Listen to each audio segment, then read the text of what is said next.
Prenons acte de l'élaboration de cette feuille de route de l'agriculture et de l'alimentation. Hasard du calendrier, sa présentation a coïncidé avec les manifestations des agriculteurs qui expriment leur colère, leur sentiment d'abandon, leur mal-être face à l'impossibilité de pouvoir vivre de leur travail. François Purseigle, lors de sa présentation aux Assises de l'agriculture, a fait plusieurs constats. Un défi démographique sans précédent à relever, car il n'y a jamais eu aussi peu d'agriculteurs en France.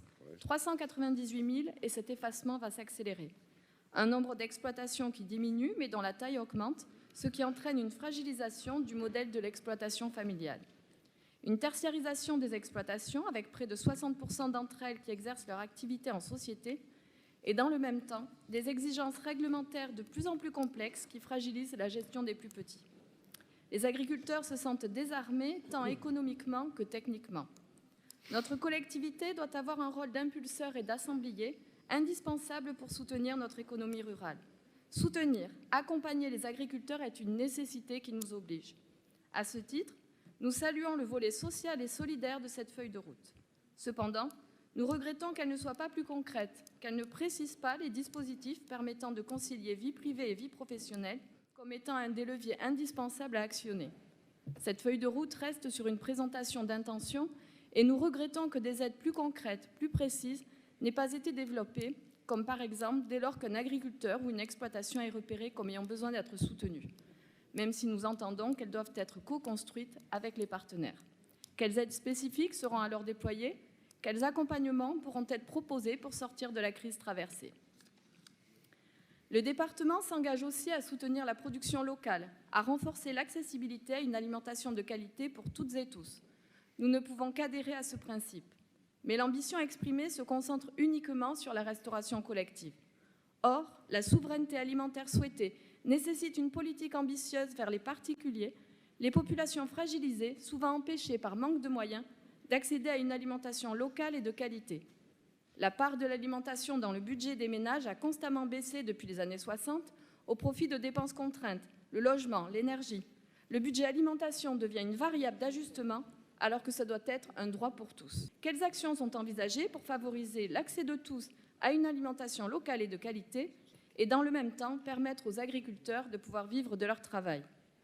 Enfin, le département souhaite s'engager dans la lutte contre le changement climatique et la préservation de la ressource en eau.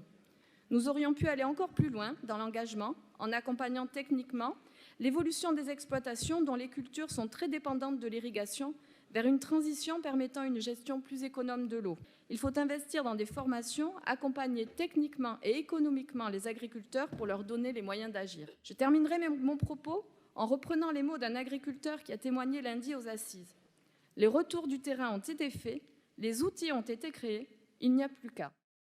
Cette feuille de route, elle démontre quand même la volonté, je vais commencer par du positif, elle démontre une réelle volonté du département, de notre institution, de répondre à ces problématiques qui sont concrètes et urgentes. C'est plutôt dans les solutions qu'on se pose des questions, mais parfois sur certains sujets, on reste encore dans des formulations assez vagues et donc on se questionne sur ce qui réellement est mis en œuvre derrière tout ça. Je parle par exemple de la transition agroécologique, je cite la feuille de route. Le département veut affirmer son intérêt à ce changement de paradigme. Sur la gestion de la ressource en eau par exemple, le département engagera avec l'institution Adour une réflexion sur les réserves d'eau présentes sur son territoire afin d'établir une gestion rationalisée des grandes masses d'eau. Sur la biodiversité, le département restera attentif à la conservation de la biodiversité et des entités paysagères existantes sur son territoire. Bon voilà, quelques formulations qui nous semblent encore assez vagues pour y déceler peut-être de véritables projets politiques et même un chamboulement politique, parce qu'on a besoin de ce chamboulement politique aujourd'hui. Michel Mainviel l'a rappelé, le monde agricole il souffre, ça fait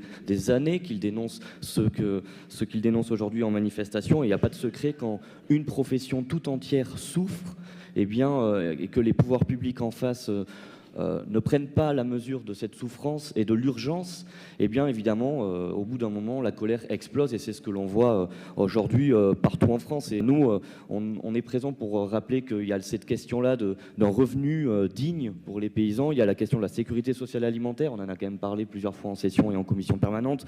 On veut un accompagnement renforcé de nos agriculteurs pour changer de modèle agricole vers un modèle plus respectueux de l'environnement. Bref, autant d'enjeux qui sont abordés dans cette feuille de route, et on peut pas dire le contraire, mais qui peut-être parfois manquent encore un peu de concret dans les actions. Je vous remercie.